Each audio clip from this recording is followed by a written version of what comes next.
আজকে খুব জোরে খিদে পেয়ে গেছে, তাড়াতাড়ি খেতে বসে গেছে। এখন 1:45 বাজে, 12:30 1:45 বাজে।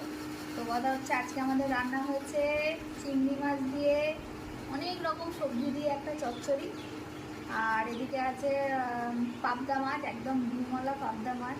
পাবদা মাছ তো, হ্যাঁ পাবদাই মাছ এটা। তো মাছের নামগুলো ভুলে যাই, ওই জন্য একটু অসুবিধা হয়, জিজ্ঞাসা করতে হয় পাশের লোককে। তো একদম ডিমওয়ালা পাবদা মাছ আছে, দেখো ডিম ভর্তি। তো ওই অন্য আরেকটা মাছের ডিম নিয়ে চলে এসেছি, ডিম খেতে এত ভালো লাগে।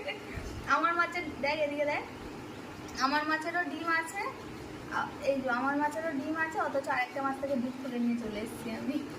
ডিম মানে যে কোনো মাছের ডিম আমার ভীষণই পছন্দ, ওই জন্য যার মাছ হয় হবে, যে খাবে সে বুঝে নেবে। তো চলো খাওয়া দাওয়াটা সেরে নিই এখন।